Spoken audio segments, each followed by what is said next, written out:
Since come all the way from Australia to the celebration here. Very special lady that was one of the forerunners of lighting a fire under the acid tattoo. Because in 1960,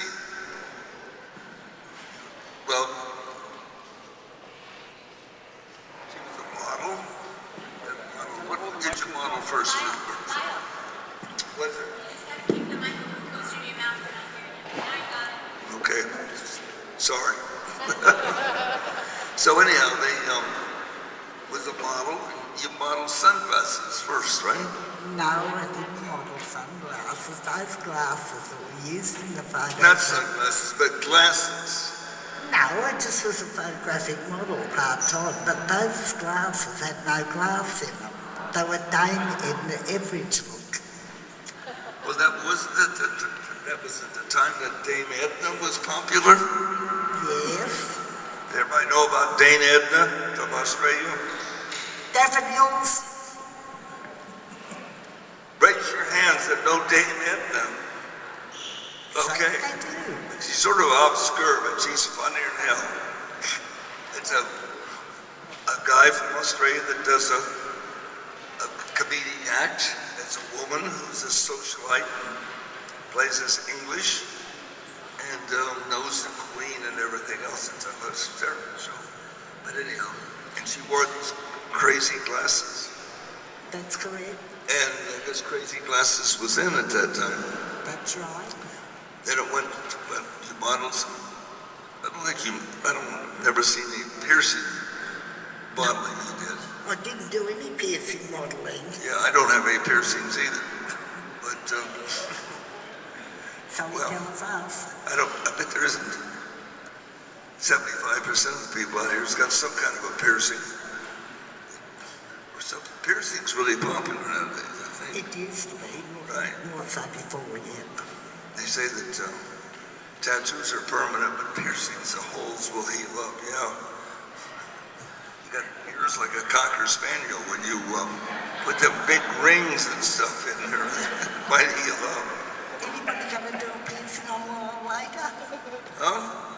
Anybody want to do a piercing on Lyle later? Well, I'm gonna get a piercing. They're making the jewelry for it because I'm gonna get a King Albert. Oh my God, I'm not doing it. Prince Alberts for guys with little ones. So if I was getting one, it'd be a kid Albert, but anyhow, that's neither here nor there. So anyhow, you did start the ball rolling with tattoo. Your face was known the world over. And you became a tattoo artist because you married a tattoo artist because you did some... Big mistake, big mistake. Did what? Big mistake. Getting a tattoo? No, big mistake, marrying a tattooist. So girls out there, if you're not looking stable. for a male tattooist for a husband, forget it. Go ahead, you're doing just fine. I would like to say I love coming to America. It's a great country. You should all be very proud of it. And this is a wonderful chance to get and mingle amongst you. I just wish your food was better. Here we go, freaking Australian food. And of course, it's always good to catch up with the old guy. You got many, many friends over here. I do. I told her that she ought to do like a world tour. I mean, anybody in the tattoo profession No, don't send me away all over the world. You don't want to go all over the world? No, not the Antarctica and freeze like you did. Well, some people like to travel, some people don't. I've got to say one thing before I go any further. The huge highlight is meeting up with Ed again. I do have 2 of his tattoos. They didn't drop off, so he did them good. And I must say in Australia, when the Ed Hardy t-shirts come out, there was everybody and their dog were wearing them. I slept in Ed Hardy pyjamas, used Ed Hardy perfume, bought a ton of t-shirts to send out to friends overseas. And every time one of our well-known criminals was on TV, he's wearing an Ed Hardy t-shirt in front of the cameras. So, good on you, Ed.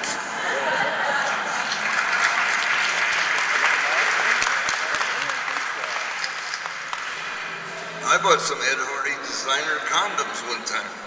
You're going to be joking. Yeah. They had like a fishing roll on there. Small, medium or large? Well, they was Ed size.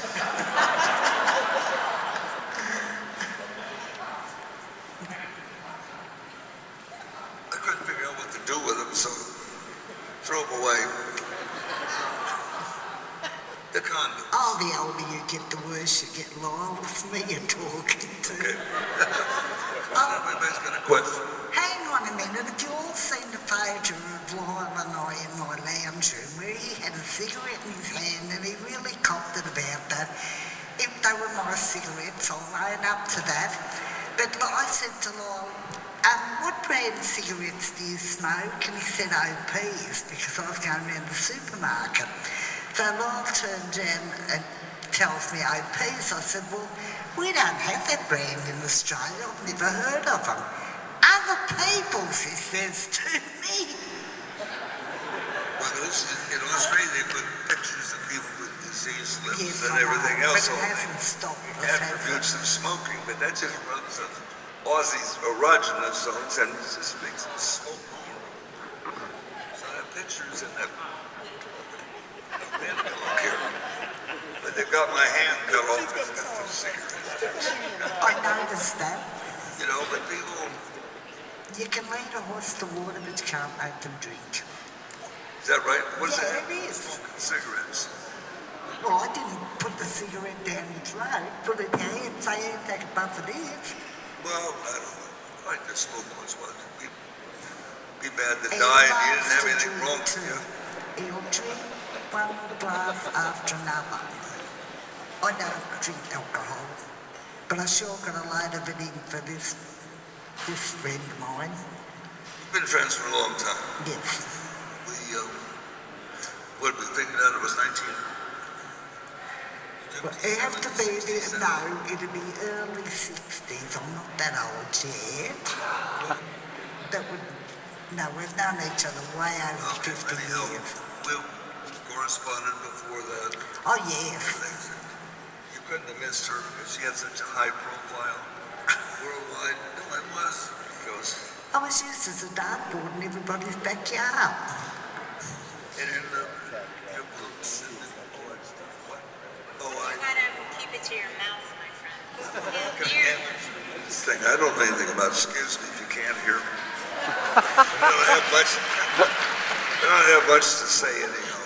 So anyhow, they I know Sacramento. It was in Sacramento. Yes. And that was the third tattoo convention. The first tattoo convention ever was in January of 1976 in Houston, Texas. And that started. If you went back to 1975 or something and had an event like this, there'd be about 4 people sitting out here. 2 fallen women and 2 drunken sailors. Now they're running around with t-shirts that tattoos are not. Ooh. Let me finish my word. It was a great convention in Sacramento. Everybody sort of got together and had this big party back in the days when Peter Paulus was around and they're all celebrating and somebody decided to fill the spa bath with water and next thing Lyle's throwing me in with all my clothes on. So needless to say, my shoes sort of disappeared for a few years in his museum before he returned them. Okay, I agree with you. Okay. That's what happened. You know that happened. Yeah, back to these two fallen women and these two drunken sailors that would have been in the audience. They're a hell of a lot more fun to tattoo than yuppies. Well, I'm glad that I didn't strip off the clothes because the knickers would have been there for years. The knickers, No, I walked out soaking wet, fully dressed, except for the shoes. Okay, no.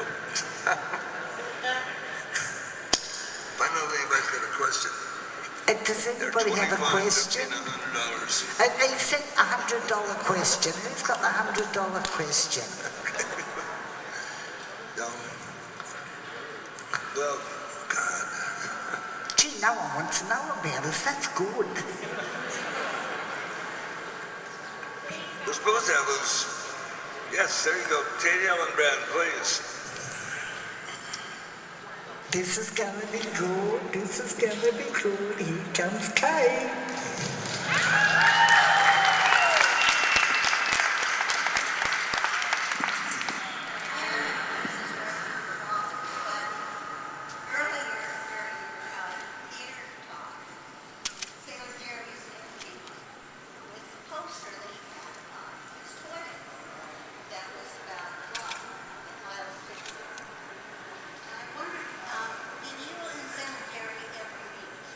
Never met personally. No. Well, he was a long ways away. He was all the way over in Hawaii. Huh? No, never been there. No. No, but you asked if I grew up in Ukiah? Oh, you did, didn't you? Yep, but he was born in Ukiah. That's a misnomer. They would have. No, I heard it. I've heard that and heard that. I think he came from the East Coast somewhere. And then there was some correspondence that I have in the collection that is that he was correspondence with Tats Thomas because he had stopped through on his way to Hawaii and was a customer in Tats Thomas's shop. Don't you remember me? That was well. We get asked that question all the time with our customers. Do you remember me? I mean, it's hard to remember a lot of people that come through your shop. You know, I look at the tattoo, and I got it, and I'd almost tell you the conversation we was having when I was putting the tattoo on, but no, don't recognize me. But you let them know you do because you never stiff a fan.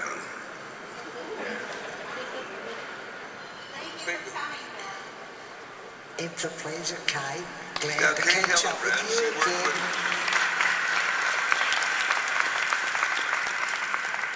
Her moniker is Shanghai Kate.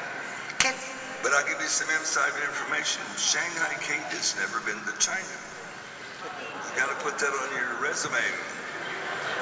can I just tell you a little story about the first time I met Kate? It was in Hawaii. I'm there on holidays many years ago with my ex-husband and stayed at Mike and Kate's place, and they had quite a nice garden out the back, like a jungle of plants that you could need a machete to chop through. Anyway, Kate, I've lost power. Talking this ear.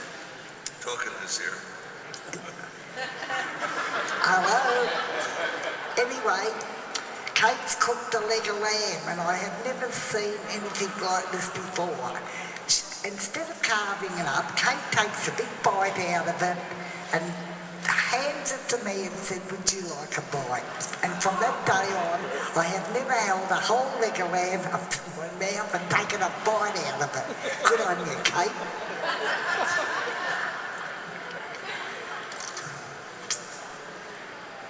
Now, you became a very good tattoo artist, a painting tattoo artist, right? You would fly you to Tasmania to work with him. Fleet was in. Yes. Right. Nuclear ships from the United States Navy can't go into Australia because they have a nuclear prohibition there. They've got to be 5 mile out at sea.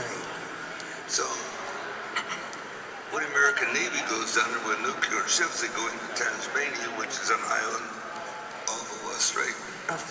quite a ways. And The whole about a 9-hour so they ferry trip. import Bell over to tattoo.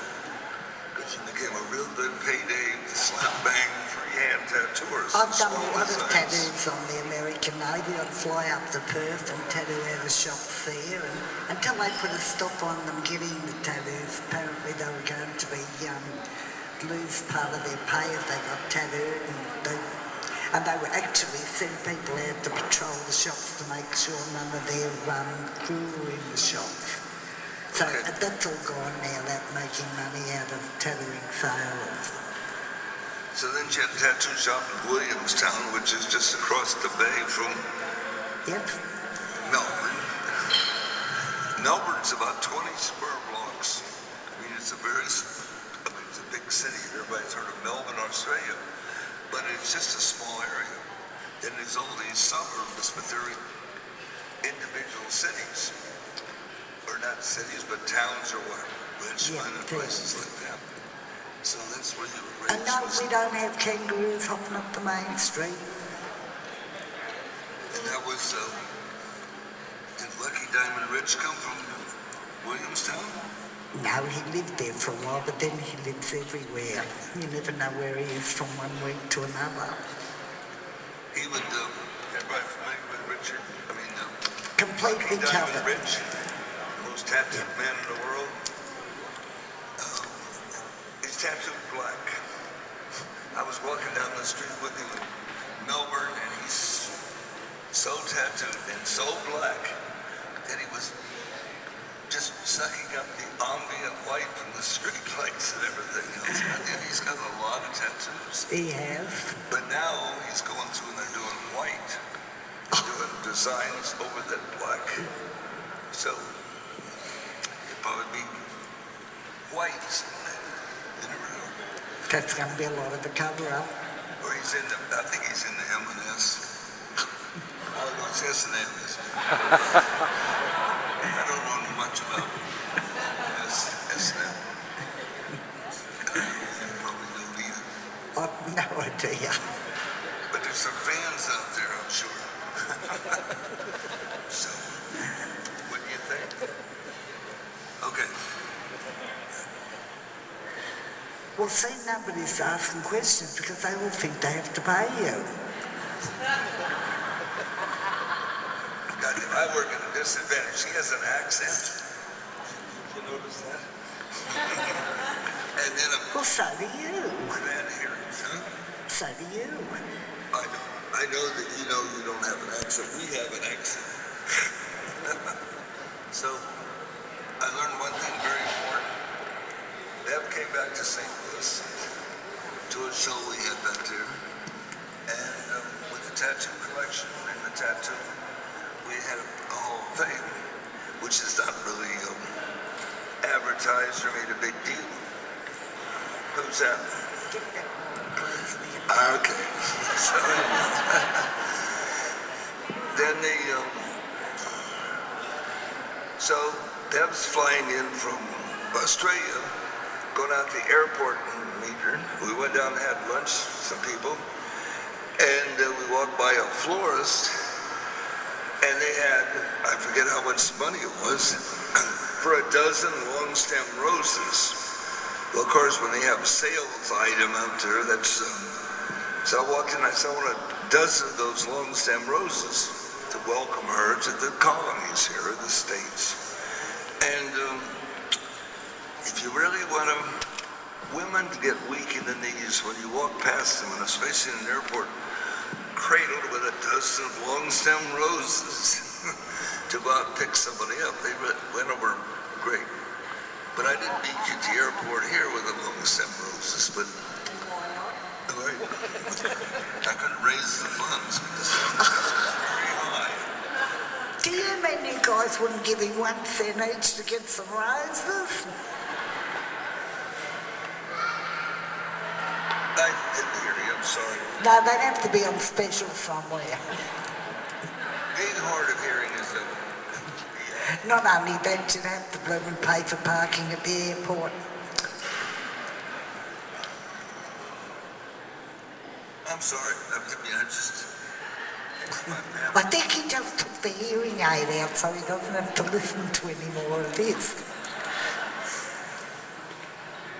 Hello? Yes? You there? Okay.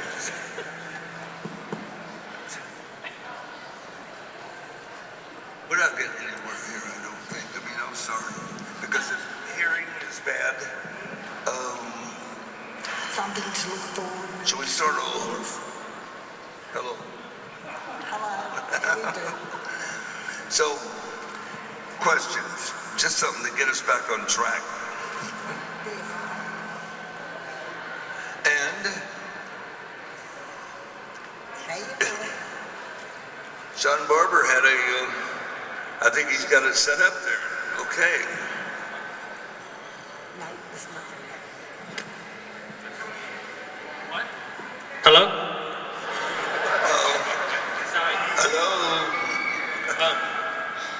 Here in America, when you first start tattooing, a lot of the times you hear about the old timers from way back when. When you first started tattooing, do you remember hearing stories about Australian legends a little bit before your time? Yes, yeah. Look what's going on now. Yeah? Yeah. We knew who was who and the legends and that. What are are there any legends that you remember hearing about that really stuck out to you, or did you get to meet any? Well and truly long been gone and that, and they had crazy names and they weren't like, oh, well, this is Lyle Tuttle, you get the, oh, that's Tiger at Tattoos here and, different names and there was no actual history on them to read up. Yes. Like in New Zealand, of course, you get all those Maori names and they all had some sort of a history with the facial tattoos and that. Yes. I see you. So you were asking questions about Australian tattoo luminaries or people who've been in the trade for a long time. In Melbourne, Australia, there's a boulevard that's along a canal where they used to bring the old sailing ships into Flinders Street. Yeah, Flinders Street. Flinders Street. Tattooing could date back there in established studios on Flinders Street. Yeah, And that's right across, it's like in Copenhagen with Newhow, where the ships come in and it would bring them into artificial canals or something and dock them to unload them. So Flinders Street, so the oldest known tattoo artist I know in Australia was who? Davidson? No, there was Dickie Reynolds down there and Tex Newell was in town. Alfie Mingans worked there and a British guy that came. And Alex Jader? Yeah, oh, he's Sydney. Sydney, that's Max Jader's dad. That's Max. Yeah. Max's dad. Yeah, so his son tattoos over there now. Yeah. So it has well, you have to realize the country was established by convicts. Yeah. Would they have tattooing? Yes. Only making light of tattooing what the general public thinks about tattooing. But anyhow, they, well-known tattoo artist in England, and his brother tattooed down there was Rich Miggins, was in London, and Alf Miggins was in Australia. So Tiger Mitchell that's another one. was a New Zealander that moved to Surfer's Paradise and tattooed the rest of his life. A lot of the New Zealanders move across to Australia. And There's I more think, work there for them. I think Tiger Mitchell was the heavyweight boxing champ of Her Majesty's Navy before he settled in New Zealand, and then he went over to Australia. So, Tiger Mitchell. And, okay. Thank you. So Australia has a rich tattoo history. And, what was, Who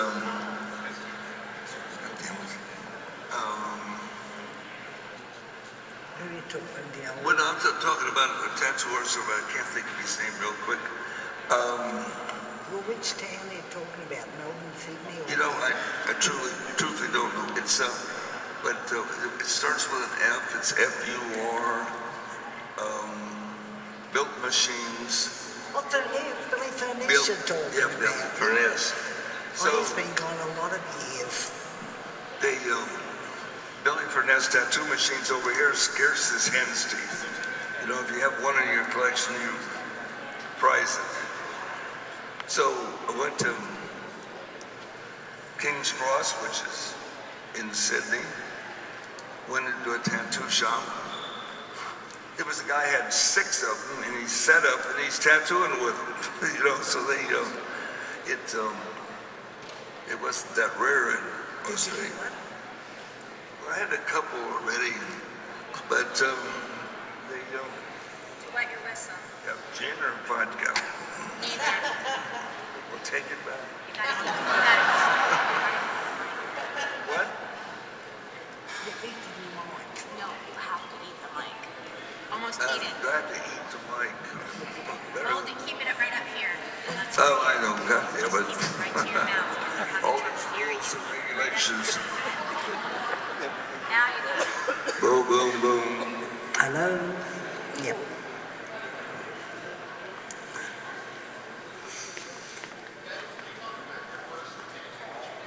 My first tattoo ended up, I went home with 4, and my parents had no idea that's what I was going to be doing. So I've got on the top of, I had this mermaid sitting on a fish. I'm trying to think what I had. Then I had a skull and a dagger and roses round one wrist, roses the other. So I've gone home all bandaged up and they're very concerned. I've been in an accident of some kind. I've been gone. Well, I wouldn't repeat what my father said. He was just livid. I slept the first 3 nights at my grandmother's about a mile down the road. And then every time somebody would knock at the door, Dad would say, "Don't let them see that rubbish you've got on you. Get a long sleeve."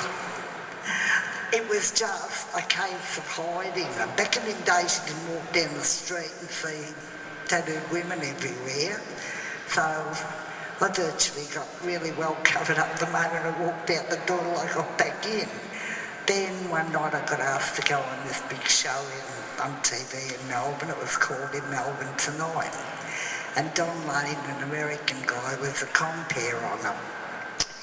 So anyway, I get home after this so-called interview. My auntie has jumped on the phone to my father. "I just saw Beverly on television. What the hell has she done to herself?" So that was the reaction of me getting tattooed. And Dad then said I was nothing but a PR. I said, "What's that? You're a proper rat bag." My family were not tattooed. They don't like them.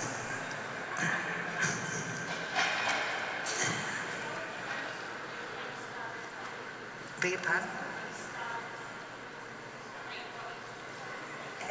Oh, I got into the tattooing because my husband happened to break his hand in a fight in the pub where he normally hung out.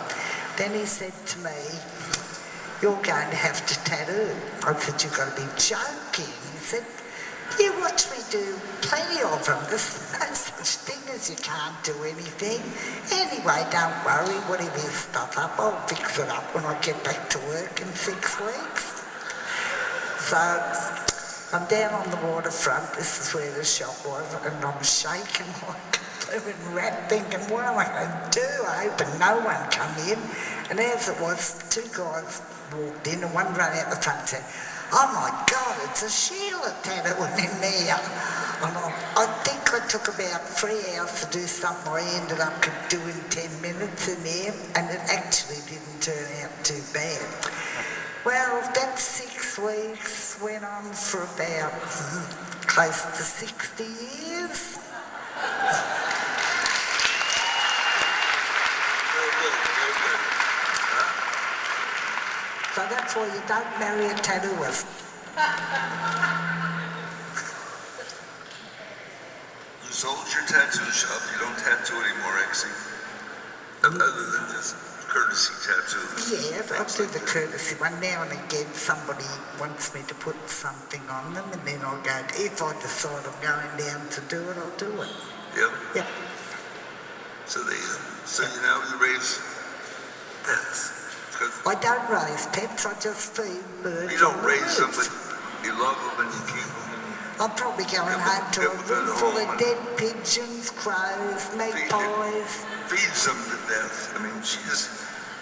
No I walked compassion out of is the fun bedroom for one day, and animals.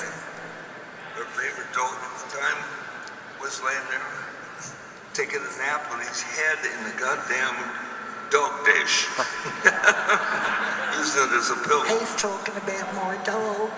You travel like 40 miles to get ground hamburger or something. No, I don't feed him that. He likes chickens.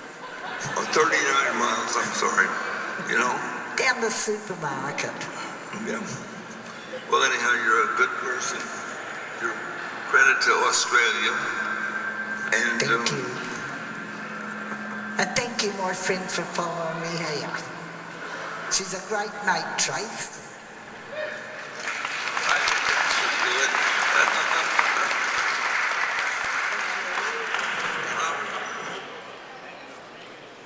Thanks, folks. And thanks for.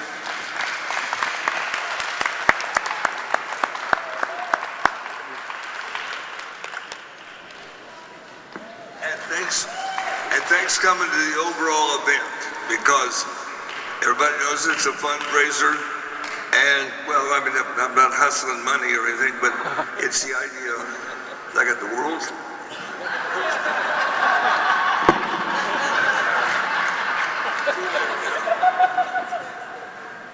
I wound up with the world's largest collection of tattooing artifacts, and I've been collecting from day one when I got my first tattoo.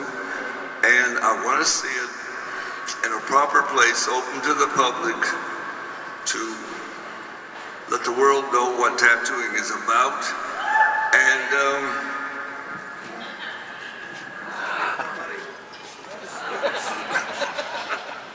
so anyhow, it winds up that we won it in San Francisco. I put my career in San Francisco, tattooed here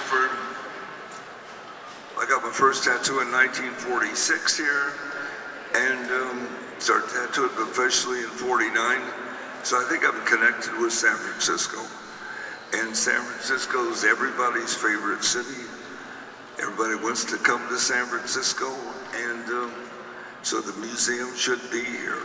So we're not out to buy this place or anything, but we need a proper building for storage, research, display. So this is, you coming here is helping that. So I appreciate everybody coming. I see people from all over the world out here. We got one guy in the front row here, Mr. Buddy, I can't say that. And sitting in the front row here, all the way from Louisville, Kentucky. Goddamn, we should have had a trophy for the person that traveled the furthest to come to this event. So I'm starting off here with a machine collection. We got 411 tattoo machines that are on display, from the earliest to the most modern, and then the Retrospective and the George Burchett collection, just to give you a sampling what I have in my overall collection. So we want to get it up to the world can see it. So thanks for coming and contributing.